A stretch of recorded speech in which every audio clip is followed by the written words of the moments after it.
Community Theater in Middletown. The interviewer is Ed Strother, and I'm talking today with Kenneth Patrick Walsh, better known around town and certainly with Muncie Civic Theatre as Irish. We're sitting in the front room of his home at 608 East Charles.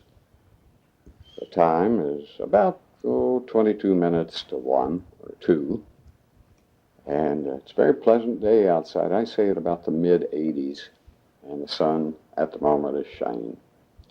Well, Irish is a very easy person to talk with, and I'm not going to try to structure the conversation too much, so if there's anything special that he wants to say, he better not wait for a question, but just come right in with it. But I really have been attracted to the name of Irish Walsh for 2 or 3 reasons, and one of the first reasons, of course, is he was one of those who worked with Civic Theatre back in the earliest of years. Did you have any special reaction to those first experiences, Irish? No, the only reaction I had was this, Dr. Strother, was it was a depression baby. In the 30s. In the 30s. In 1931, there was nothing to do in the city of Muncie. People went into hiding. They had no place to go. So, actually, it was Muncie Elite that started this thing. It was what we would call someplace else the 400. All right. And if you go back over the old playbills and look at the people who were involved with Civic Theatre, you can tell by the reading of these names, the first families, the actors and the actresses that came out of the first plays were people who actually had trained a bit. Some at Lake Forest, like Bob Torman. Annabelle Nation became a professional. Mary Jane Croft became a professional. Harcourt Morrow trained at Lake Forest College. And it was that type of thing. We had people like Wiley Spurgeon and Joe Meredith and Cleveland Grafton, and who were names in the city of Muncie, who became involved, deeply involved with Civic Theatre. Bill Ball was president of the Civic Theatre for a number of years, and he was responsible for, I believe, the growth of Civic Theatre, because after all, he was the root of Civic Theatre. That's what I gather. And well, if these now were the, let us say, the social leaders, were you in that category? No, I was an Irish Catholic Conservative Democrat, and most Does that of the people qualify you? most of the people I'm talking about were Republicans. All right. And Methodists. No, this was the time of the Ku Klux Klan also in the city of Muncie. Yeah. And not to be political wise or anything else, but it was a little hard living in Muncie at the time. So, but this thing, as I say, Ed, was a social gathering. Yeah. And we had people would come to the theater either in black tie, or they would wear tails, top hat, white tie. The women came in evening gowns, and after we only did one show a night, which absolutely I always fought against, because I hated to work for 1 month on a play, do it one night and get out. Yeah. And I think my squawking was responsible a lot for the 2-time and then the 3-time and now the 4. And finally I was in the show that was responsible for the afternoon matinee, which was South Pacific. Mm-hmm. And from there on, they had continued with the matinees on a Sunday afternoon. Tell me this, though. If the theater was essentially, let us say, the community social leaders, and you were not, that had to make you feel rather uncomfortable. No, it didn't, because I've never felt uncomfortable in my life with anybody. Right. Well, were there other people like you? Oh, yes, there were. And were they comfortable or uncomfortable? You never know. I wouldn't know whether they were comfortable or not. Yeah. Well, there had to be something there that made you feel welcome. Well, people essentially are nice people. Yeah. And those kind of people, I knew them. I ran around with some of their kids. or I was having dates with some of the girls. I mean, almost. Well, I can believe that, Irish. Almost anything that would make you feel at ease. Yeah. Let me tell you this. I happened to be looking through some old materials, and I saw the 10th anniversary program. In that 10th anniversary program, they acknowledged the help of people who had been very, very busy with civic theater, especially on stage. And listed in that anniversary program were the names of those people who had appeared frequently on stage, and behind each name there was a number indicating the number of times they had performed or the number of roles they had created in those first 9 years. Did you realize, I bet you didn't, that you created more roles, created more characters, were in more plays than anybody listed in that 10th anniversary program? No, I didn't realize that. You had the number 14 behind your name.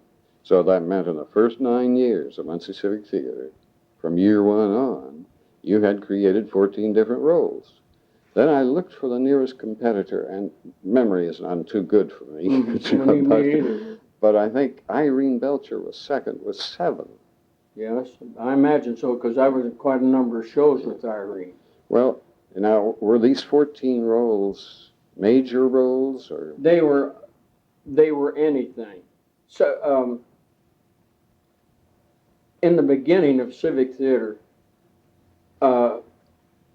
we had problems with talent. Yeah.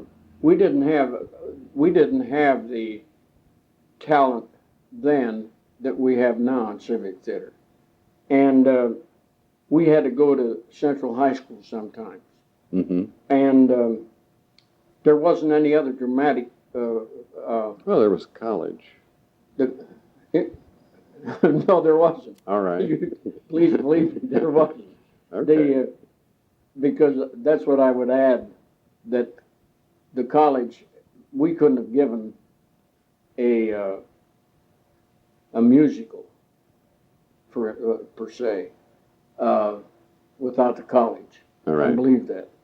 And our musicals, if we gave any, wouldn't have been successful without the voices from the college, because we had to depend on a certain amount of people. Every time we gave a show, we had to think in terms of this guy, Bob Foreman, Wiley Spurgeon, Joe Meredith, Cleveland Grafton, Bob Nicewarner, me. Yeah. And I noticed, I was looking through a book, and I was in a show called Post Road. I remember that. And I was the only one in a cast of 13 that had ever been on a stage before. Oh, yeah.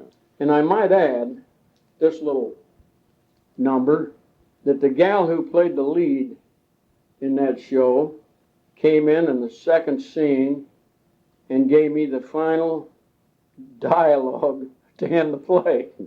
And I don't know how I ever got her back into the show itself. Yeah. And you stood there. Yeah. It's incredible. If you had picked up on the cue, the curtain would have dropped and the show would have been over. This is true. The show would have been over, and we were only in the second scene. And I got her back, but I don't know how I did it. That was in Post Road. Post Road. Yeah. And then we had another show. We did The Bishop Misbehaves. We had a school teacher that I ran around with, a heavyset guy by the name of Bob Hines, who was a professional piano player, and he taught school at McKinley School. And he'd been in front of the public forever. And he never missed a rehearsal. All the time that we were doing this show, he never missed a rehearsal. I was a red-headed thief in this, and a bartender. He was supposed to come in, and he never missed. I want this understood. He never missed a rehearsal, and he had this one line to say: "Come with me, you're under arrest." And old Hines had never missed a line, and on the night of the play, he came into the Matey's entrance, came down to the end of the sofa, pointed his finger at me, and never said word one. And I looked up at him, and finally I said, "Are you after me?" And he said, yes. He says, come with me. So you had to cue the cue. but that happened. That has happened to me. I did the same thing in a show one time. Right. I came around from an angle and had to point to somebody and say something.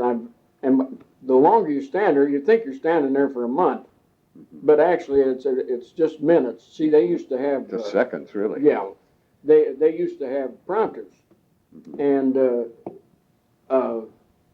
I got the prompting all right, but I never did hear her. So I finally picked it up, but I don't know how. And do you know another thing, Ed, they do that in theater that amazes me? They can leave out 2 or 3 pages of dialogue. Yes. And nobody knows it. Well, sometimes they go back and pick it up, too. Absolutely. It's been done dozens of times. And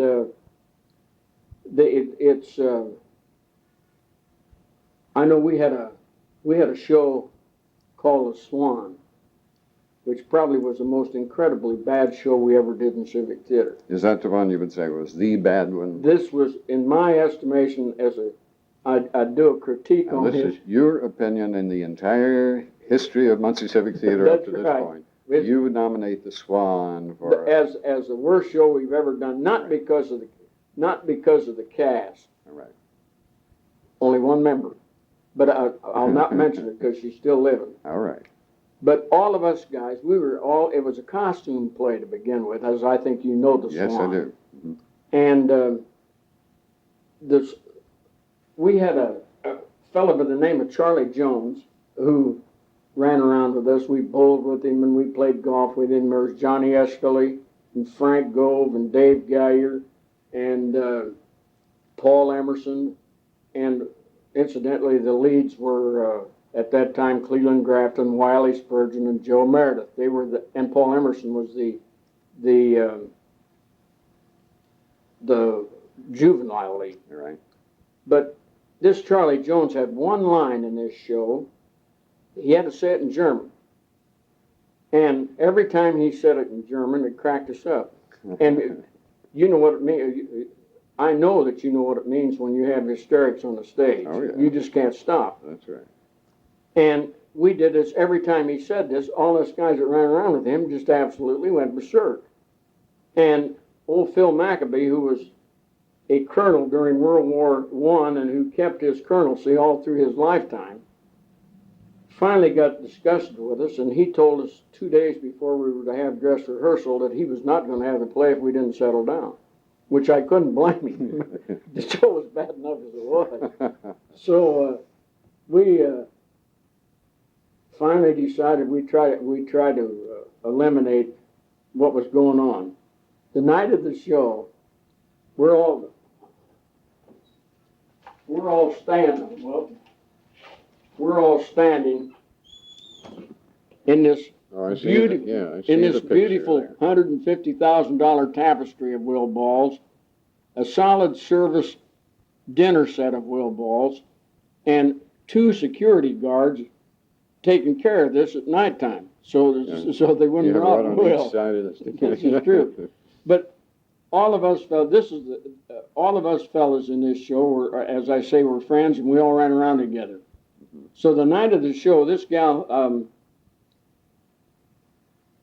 Elaine McDevitt, had the lead in this. We were all prepared to have a stiff upper lip. He was the maitre d', he was doing the serving. He said this line in German, and immediately he said it. All these guys disappeared backstage. He did too, and I'm standing out here, and I've got to serve a dinner to these people sitting at the table. Now, Colonel McCabee was a stickler for realism. During the play, they were supposed to serve a fish dinner. Somebody gave me the platter with the fish's head on it, and an eye about the size of a big marble. And I had to hand it to this leading lady, Elaine McDevitt, and it cracked up this table. And I thought McCabee was going to die. He was so mad. Now, this was during performance. This was during the performance. The the people enjoyed it, but we have just for instance, here's gals here that Mildred Spurgeon, Kenneth Spurgeon's daughter. Oh, yeah. We had Annabelle Nation. If I'm not mistaken, we had all kinds of people in that thing. Let's see, I got a playbill here.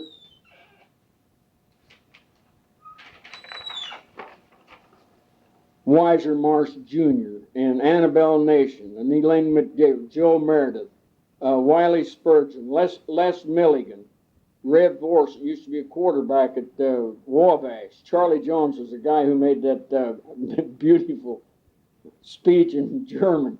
Margaret Rector, Mildred Spurgeon, Barbara Moore, who married the guy that has Alka-Seltzer. I mean, Johnny Esterly, Frank Gold, Dave Galliard. And the people, this was my first show after I came back from Germany. And it's just, you just live on something like this, you live in retrospect. Yeah. Because you can actually see these people again, and I can go through my old playbills and remember some of the things that happened. The Colonel McCabee was a stickler, as I said before, for realism, and he was also in love with English plays. And every time that he had an opportunity, he'd do one of James Barrie's shows. Yes.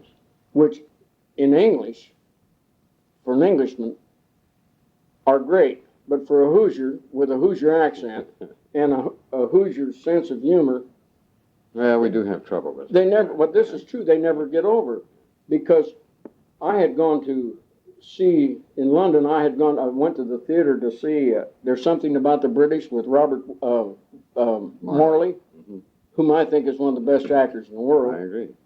And I would laugh, and no one in the audience would laugh. I mean, my humor is completely different from the English. Almost died. I thought it was the greatest thing that ever happened. Yeah. But this is what. But he loved it.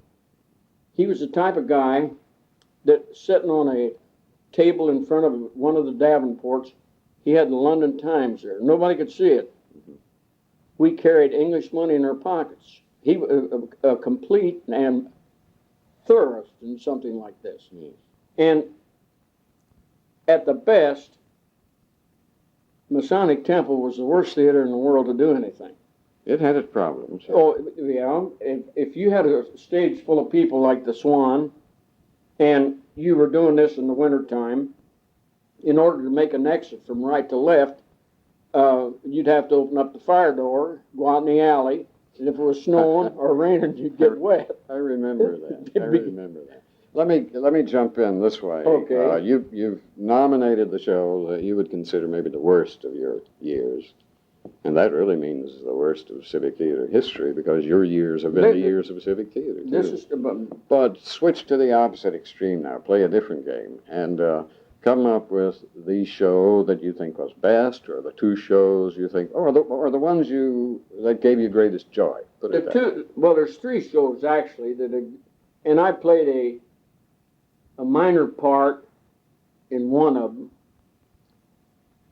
and I played a fairly good part in another. Well, I played a good part. I think that South Pacific was the beginning of the good musicals. We did pretty well with that. We did.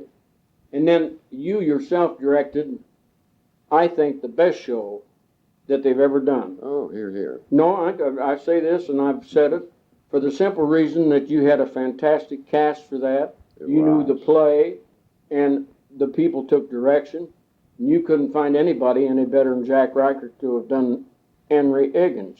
Yes. Well, you're talking about My Fair Lady. I'm talking about My Fair Lady. Remind us, just for the sake of the record, what role you played in that. Well, for some strange reason or other, I've been in both shows of South Pacific, and everybody thinks I played Eliza Doolittle's dad. All right. This is true. Yeah. And all I did, they said, what'd you do in my, oh, I remember what you did in My Fair Lady. You were Elijah Doolittle's dad. Weren't you? No. You know better than that. I couldn't sing. Oh, we could have worked our way through that. Don't you remember you asked me to be in 110 in the Shade at Ball State? Yes, uh-huh. And I told you then, I said, you already heard me sing for South Pacific, and that I had opened up 110 in the Shade with about 10 lines of voice. And you said, I'll take care of it.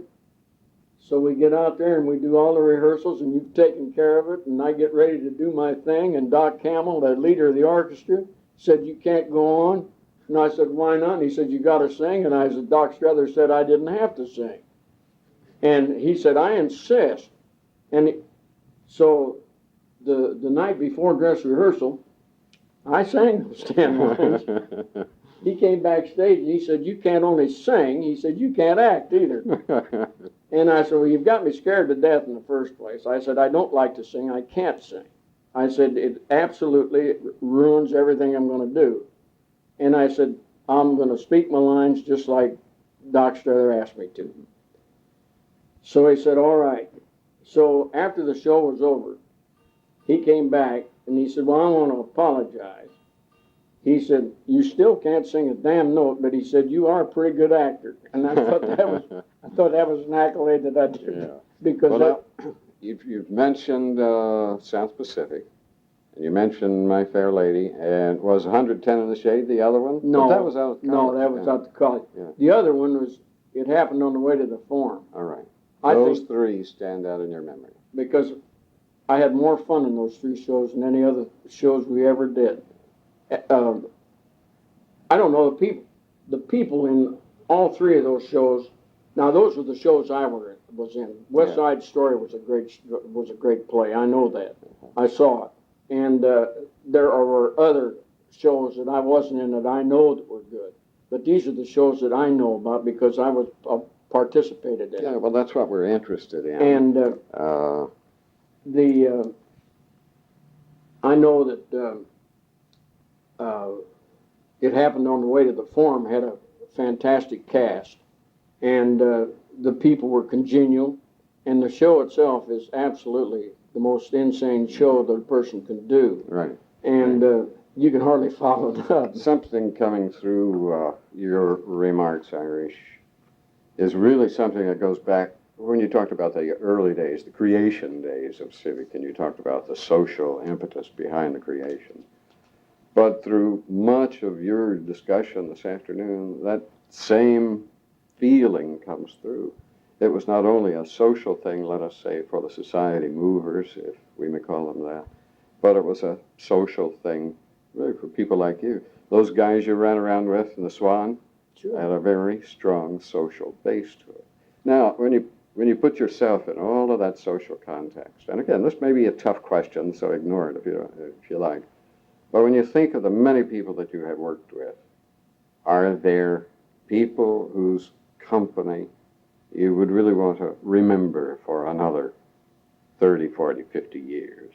You mean as who did you have a lot of fun with? Yeah. Uh-huh. Oh, I had a lot of fun with Irene Belcher, and I had a lot of fun with Bob Pullman. Now you played opposite Irene. Yes. In the whole town stalking. Mm-hmm. And I had I've had a lot of fun with. Now, Ed, when you figure out all the people that I'd been associated with in Civic Theater, it'd be hard to pick out. Sure. Individuals. Because there are so many fine people that did their best, and it's impossible for me to pick out. I had a lot of fun with Bob Pullman because we ran around together forever. I mean, from the time we were in the grade school, and like Johnny Estley and those fellas, we had a rapport that existed. Yeah. And I had a fine time with Jim Davis, the father of Garfield. We were in 3 or 4 shows together. Oh, I'm glad you brought up Jim. Yeah. And we were in No Time for Sergeants. We were in a couple one-act plays together. We were in another show, and Jim's good. Yes, Jim he was is. good. I've seen him before. Yes. I've never directed a show he's been in, but I've seen him before. Well, he had reads very intelligently, and he writes very intelligently. Yes, he does. Too. And we had any number of people that that you're associated with. Gladys Ahern. Yes. My God, you can't find anybody any better than she is. No, that's true. We never had a wardrobe prior to her insistence. We've got a wardrobe that I don't think that there's anybody in the state of Indiana that can compare with it. I think you're right. And if she doesn't have the thing, she'll make the thing. She'll sit down and make it. That's right. And this woman deserves all the credit that you could possibly give her. This is my Helen Myers, Helen Maddox, people like that, Ed Femeyer, people that you never see. Mm-hmm. How they could get involved into something that absolutely does them no good, and the only thing they could possibly catch is hell, because they give it to them. And I know I was supposed to fire a gun one time. There wasn't shell one in that gun, and I went back and really raised the devil with Helen Myers, and it didn't do any good because she can talk louder than I can. Yeah. But I didn't realize that all of this trouble that these gals go to make things work, Yeah. and the people who put makeup on, all these, and you've got a little space, and at the Masonic Temple you hardly had any. So I don't know how we ever got along here. Right. Well, that's for me always an impressive thing is the social aspect of it. When you run through the list of names such as you've done, you can tell that you have invested a great deal of affection in the people and in this particular kind of thing. I would identify you as a man not out art for art's sake, but there has to be a good association and a good experience associated with it. Well, there's a lot of people think there's a lot of ham in me. Yeah. Well, there is. Let's face it, Irish. And particularly the dentist's wife over here on Willard Street. Yeah. Penny. Penny says there's more ham in you than there is in a 200-pound hog. She's always kidding me about that. Yeah. And I said, somebody's got to do something. I said, you just can't stand there. And I said, I like to do things. Yeah. Well, Irish, our half hour's about up, so let me identify the tag end of this tape. This is Community Theater in Middletown. This is Ed Strother, who's been talking with Irish Walsh on the 10th of July, 1985, in his home. Would you leave that with me, Ed?